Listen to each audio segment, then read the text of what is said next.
Good day, I am Jupither Doringo and my topic is India, the classical period. This period or classical age continued until the 5th century Christ era, the 6th century end of this golden age. It lasts for 100 years or 1 century. When you hear the word classic, what comes to your mind? Very good. Based on Marine Dictionary, classic is an adjective word considered one of the best kind, something that has been popular for a long time.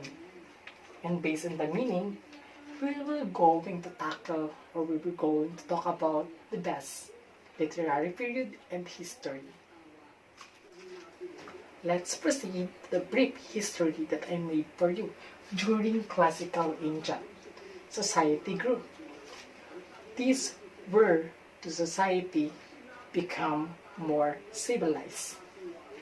The classical India lasted for 300 BCE before Christ era to 500 CE Christ era.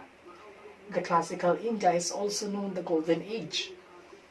Large-scale development and achievement during this period because this was time characterized by large-scale development and achievements in the field of engineering, arts, science, technology, literature, mathematics, astronomy, religion, and philosophy.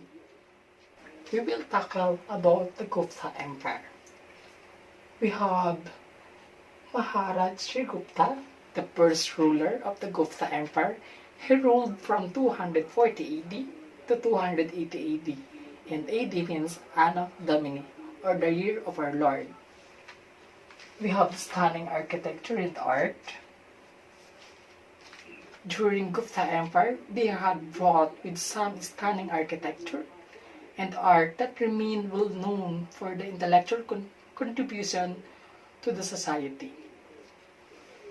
We have Chandragupta I, Samudragupta, and Chandragupta II, the first three well-known rulers during the Gupta Empire.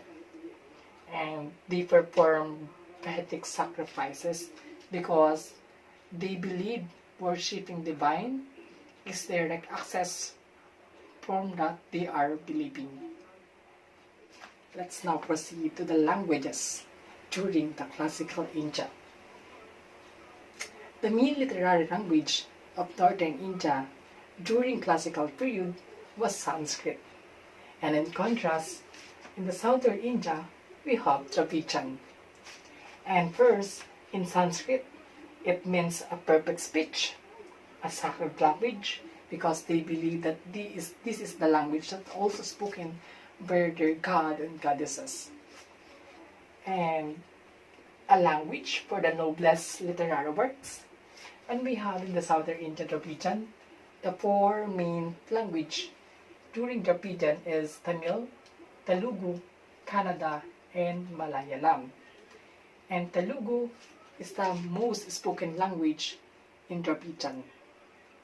Let's now proceed to the literary works during the classical period of India. We have Panchatantra.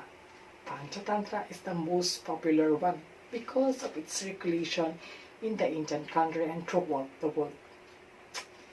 And it is the collection of Indian peace peoples, but in Europe they called it the people of Pitpai from the name of the sage Indian and narrator Vidpai. And Panchatantra is a mixed Sanskrit prose and stanza of verse. Panchatantra is extended as a textbook of artha to glorify shrewdness and cleverness more than helping others. Why do you think Panchatantra is important? For me, it's simple because it teaches us a lesson. And let's proceed to Sakuntala. Sakuntala is a Sanskrit drama written by Kalidasa, tells of the love between Sakuntala and King Dushyanta. Emotion or rasa dominates the drama. and I will tell you the summary of the story. Shanta is out hunting in the nearby forest. Happens upon an attractive maiden named Sakuntala and instantly falls in love with her. He gives Sakuntala his ring as a symbol of affection and commitment to marry. But upon his return to the kingdom, Daraha has an attack of amnesia and Shakuntala seeks him out, but she loses the ring in a lake and cannot convince Daraha who she is. And last, we will proceed to the little clay art, attributed to the Shudraka, and it's both comic and tragic. The little clay art is attributed to Shudraka, and Shudraka is possibly a legendary prince who never really existed, lived in the 1st or 2nd century before Christ. It is translated from the original Sanskrit into the English prose by William Ryder.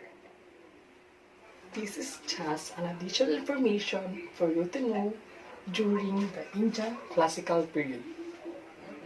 Did you know that the decimal number system was created during this period?